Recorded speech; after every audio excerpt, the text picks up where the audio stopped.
Oh, 26 kilograms. Yeah, that's quite a bit. Sometimes when I'm going out with the dogs, just going for a bit of a wander is just not enough. And I quite like to go out and take a bit of load. I can treat it as some training, physical training, and also it helps just to give a burden to deal with. If you like, it's a physical burden instead of the emotional burden, if you want to think of it like that. So with my job, my training weight is 25 kilograms. This is slightly more than that, so it's good training, but also, as I say, the burden is it's good because it actually feels that I'm taking the burden with me, and when I come back from the walk I can take it off, and that's really what I'm aiming to do at the end of a long walk with the dogs, is take all of my burden off and leave them behind.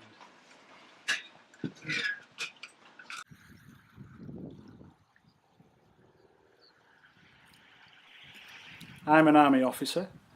I've had command of a lot of soldiers during my years of service, and a lot of the time it's always been good, it's exciting, it's a very vibrant type of job. But when you have problems, the problems can become quite acute. And back in 2003, there was a number of things that started to build up. Things that weren't going quite the way I wanted them to, other things that weren't going as well as we wanted, and as always there's external problems that you need to deal with as well as internal. Things started to become quite a handful, and I was in a senior position with an awful lot of responsibility. There are some problems that you can discuss with other people, come to a solution with them, and quite good to talk about out loud, and some problems, when they become quite personal, require you to deal with those problems yourself. And what was a difficult situation started to become almost unbearable, to a point that I knew that I needed to start dealing with these problems before the problems started dictating my moods and behaviours. So a couple of years ago, probably 2 years ago now, I had a very, I don't know what you call it, traumatic experience with my daughter. We'd been having but we'd been having difficulties with her for a good 18 months, and she'd come up to teenage age, thinking normal teenager, but things were a bit escalated. She became very physically violent with me. We'd been seeking help from various doctors, social services, things like that, but just before Christmas, Christmas 2013, things came to a head, and she attacked me quite severely, and it culminated in her leaving us. She went to stay with her grandfather for my safety. What got me really, really interested in work using dogs, or animals, but particularly dogs, in therapy was the reaction of my daughter to family pets. My daughter is mentally ill and was diagnosed at a very young age. We were getting very frustrated. She was getting very violent because she couldn't communicate. We couldn't get through to her, and it was a vicious circle. But we noticed when we were out in the country or in town, birds would come up to her, squirrels would come up to her and be relaxed and happy, and she could get closer to them than anybody else. We then started working with the family dogs, and we found there was a bond there. Whether it's because the animals are non-judgmental, they accepted her for what she was, whether we were too close to her, but she responded to animals. Never ever, although she'd hurt a human, never ever has she ever shown harm towards an animal or any intention to harm. And eventually, through the animal, she did start communicating. I'd go walking for hours with the dogs, and then started to ask around friends, colleagues, people who lived nearby to find anybody that was going across the other side of the moors to give me a longer distance to go and limit the options for anything other than having to walk home. So I would speak to somebody, get a lift in a van, take my dogs and my Bergen, that's my army rucksack, and I'd have that loaded with quite a lot of weight, going up to about 30 kilograms, and used to reflect upon that as a physical burden to represent the emotional and intellectual burden that I was dealing with.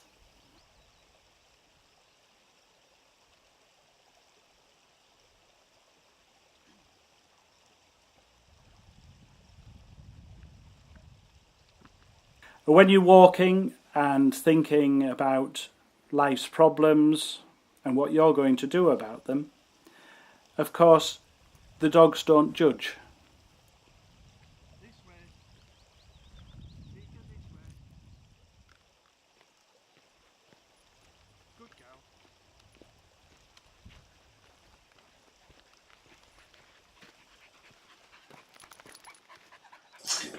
My name's John Flint. I'm 41 years old. I'm a former Royal Marine, and I've got spinal injuries from service because I'm now physically disabled and I use a wheelchair a lot. And there's lots of things that I can't do anymore. I'm partnered with Canine partner Jester, who is fast asleep on his bed down there. He's from a national charity, Canine Partners, who specially trained dogs to help people with physical disabilities. And when it comes to these dogs, it's not just about the physical things of Jester picking up my stick if I drop it, or going to get help if I have a fall because he's trying to go and fetch my wife. But it also helps my family, because when I was without a dog in between Varric and Jester, they were really worried about leaving me on my own in case I had a fall, because I do have quite a lot of falls. So having an assistance dog helps my family because they know that I'm not on my own. So if I have a problem, I've got Jester there to help me, because he can go and get the phone and then I can call for help. And it's the psychological support for me, in that I know he's always there and I know he loves me and, you know, wants to help me. So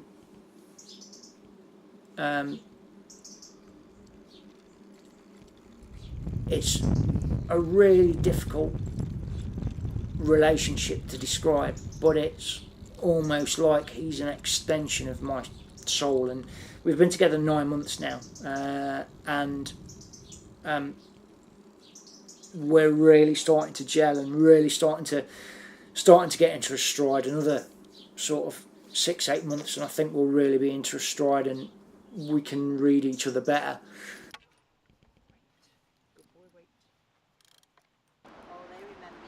Having seen the therapeutic effects and getting together with other like-minded people within our local group, there is a growing feeling that a national organisation is okay in some ways. We were doing the job, but it was faceless. In a lot of ways it was faceless, and we couldn't fulfil local needs. So the growing feeling actually led us, with our therapy dogs, to say, how about starting our own group, only working locally, where we can address specific needs within our own community. So that was the actual birth of Caring Canines as it is today. My co-founder and I set it up. The existing members with the national organisation changed sides and came with us, and we started striking out doing what we wanted to do and paying attention to the local needs. This way. Good. She was taken into care, and it was a real shock because I didn't expect things to escalate so much and for things to turn around. And of course, social services have a job to do. They're protecting the child, blah blah, and the child has to come first. So obviously what a child says they take as the truth until it all gets investigated. So I found myself in a very horrible situation of not only not having my daughter living with me and not being able to make any contact with her whatsoever, but being accused of neglect, not feeding her, not supplying the basic sanitary washing things, all sorts of things that, just weren't true.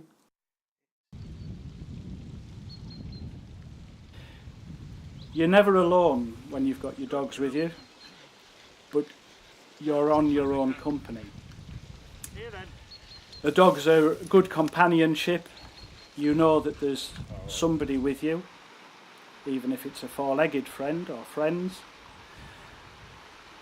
When you're explaining things to a dog, you've got to explain it very carefully to make sure that they understand. And that helps you to understand what is going on.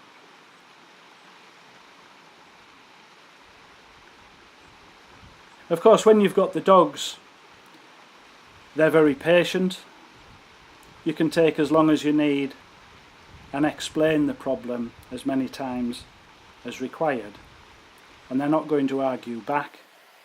They're not going to tell you you're thinking silly thoughts. And whatever you say to them doesn't sound too crazy.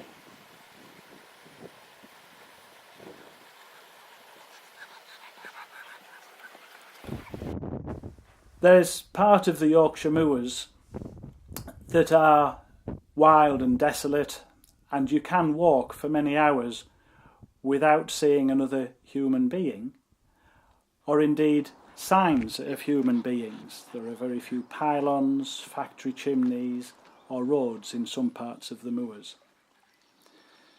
It would be easy to take a longer walk across an open stretch of moors and feel that you're on your own. If you have your dog with you, if you have your dogs with you, you're never alone. They're there as a more than faithful companion, enjoying their own experience of the moors, which is often a good leveller. They're not troubled with some of the issues that we deal with about managing people, delivering results, pleasing your own masters.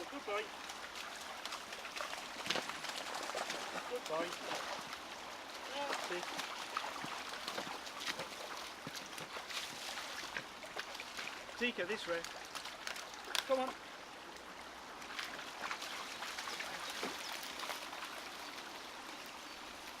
Good girl.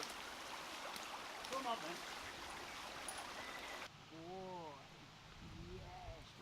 My hobby is archery. I got involved in archery through Help for Heroes, who did they did something called Frontline to Start Line, which was they laid on loads of Paralympic sport, taster events, and guys came along and tried different sports. And I tried a few different sports, and the one that I really liked was archery.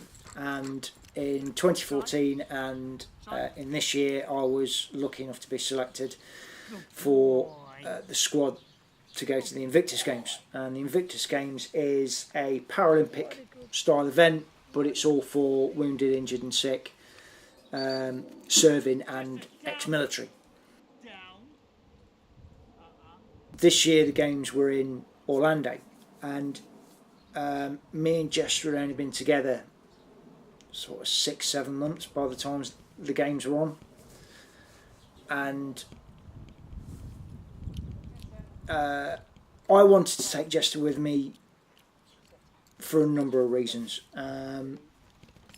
One reason was I didn't want to be separated from for the best part of 2 weeks, but also I knew that if Jester came with me, it was a good way to raise awareness of what assistance dogs do for people.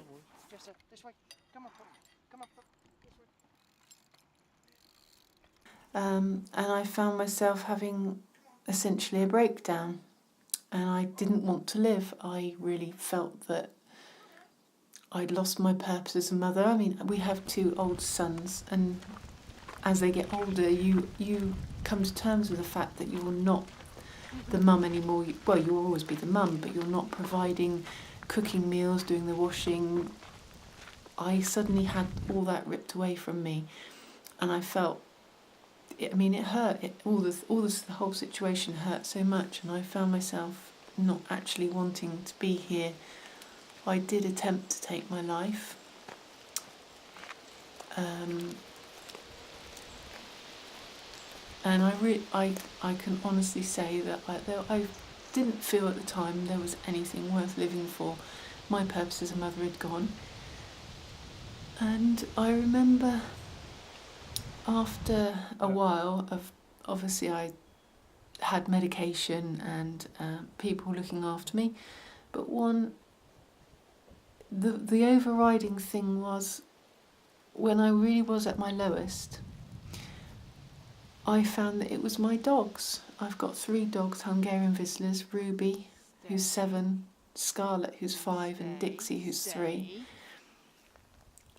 It was the way they reacted to me at the time, just really...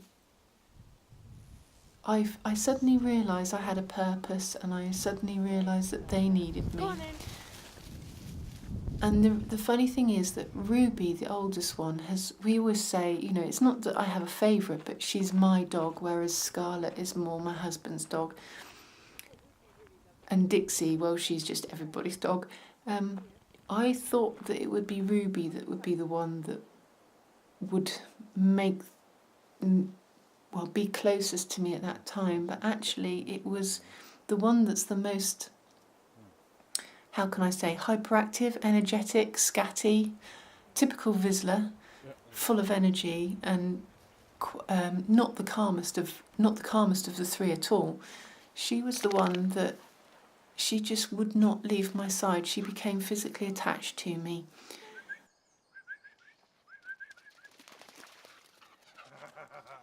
Of our programmes be Bookwise, which we go into schools and we work with children who academically might be bright or might not, but they could be lacking in self-esteem, they could be lacking in confidence. Having that one special friend for a whole term that they can relate to, that will not judge them, has a therapeutic effect, and they gradually overcome their problems and surprisingly prove themselves to be brighter academically, which in turn boosts their confidence, their self-esteem, and just encourages them to go on improving. Good girls, walk on. At the other end of the spectrum, our work in mental health units can go from mildly disturbed people suffering from the after effects of a nervous breakdown right up to those who are very, very troubled with maybe schizophrenic, psychopathic tendencies under very strictly controlled conditions, but just the mere presence of the therapy dog can produce such a calming effect that it enables communication, it enables over time relationships to be forged, and again at the heart of all this is that non-judgmental animal that is taking people at face value, requires nothing more than a stroke and kindness. Good girls, close, close, close, close, close, close.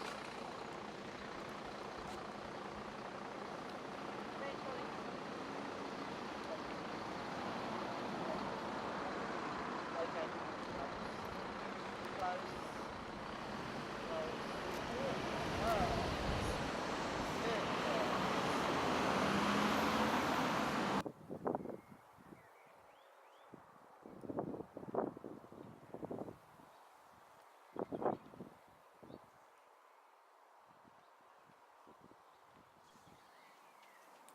A dog is there faithfully by your side. Although I have to say, at the end of a lead in a lot of times. And I would describe what they do for me when I go out on a long walk as providing silent therapy.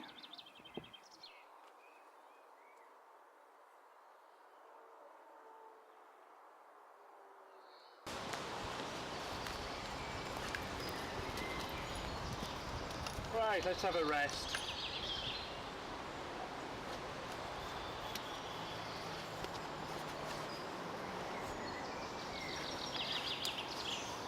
At one stage, I felt so frustrated with everything that was happening in my world and in my life that I did go and see someone for some professional help.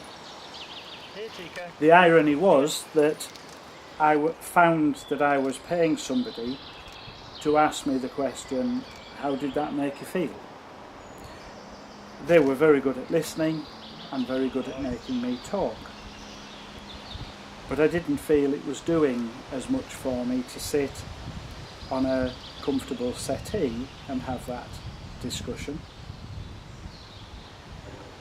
Whereas if I took my dogs for a long walk, I could have exactly the same discussion.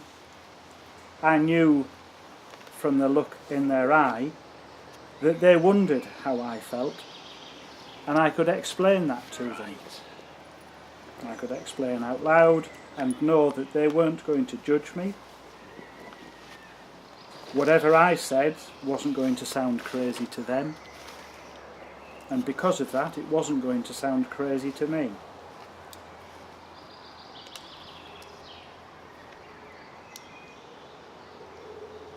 All dogs are attentive, mine certainly are, and they always seem interested in me and what I've got to say. They do react. Okay, come on. It might be the flick of an ear or a tilt of the head when you're talking to them. Probably just my tone of voice, perhaps my body language. But they do react. They do respond. This way, Tika. Come on. Come on. It is a form of silent therapy. They don't offer opinions, so you have to do it for them. You can fill the silence with your own words, or you can take the silence.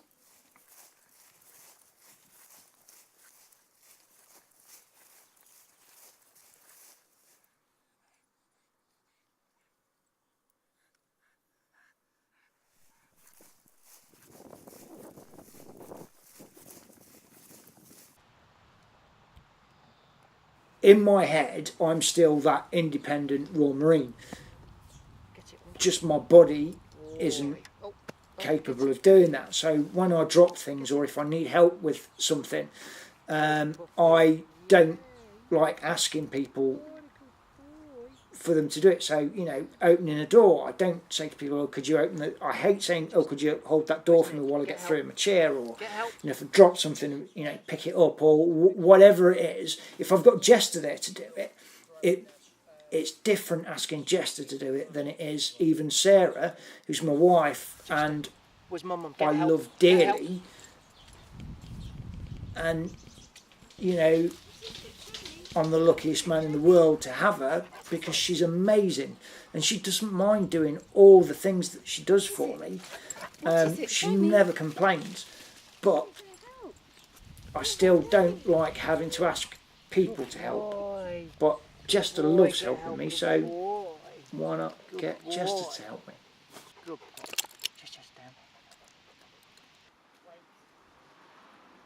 Our work within residential homes, care homes and nursing homes is a little less specialised, but still means an awful lot to people.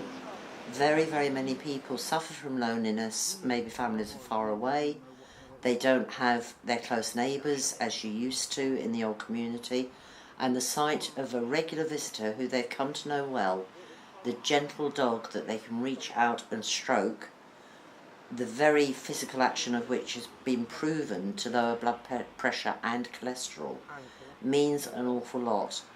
An added bonus is that it evokes memories maybe of their own dogs. They can bring photos down to show us. They generally, again, it builds up a rapport, a relationship with somebody that's not going to let them down, that is going to come in on a very regular basis. And a lot of our volunteers end up in tears at the sight of a face with a smile that spreads from ear to ear, that maybe that person hasn't smiled for a week or more. What have they got to look forward to? Our dogs, our therapy dogs.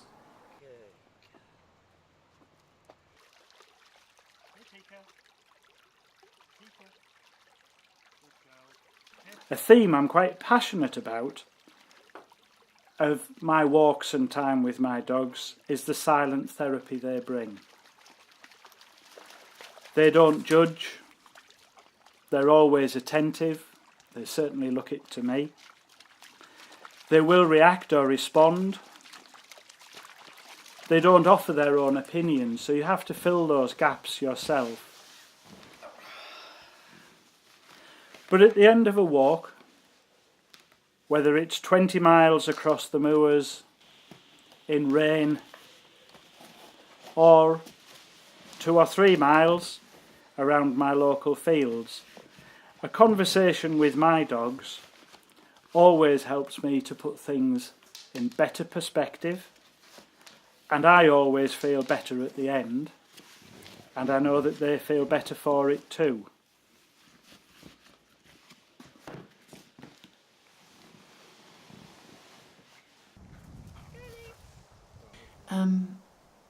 And around a couple of, say 3 months later, I experienced, through the stress, a mild heart attack.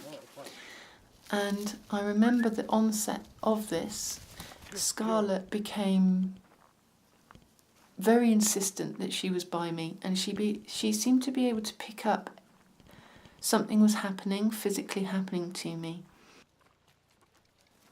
Throughout the whole process, it's been the dogs, it's been the way they reacted to me that's helped me through this. They've been my therapy when I felt so miserable and down and tearful and what's it all worth, and I look at them and the looks on their faces, and it's them that see me through.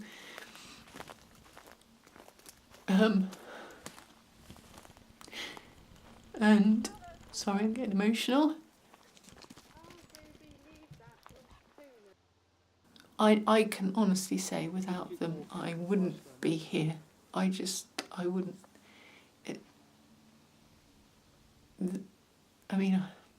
No.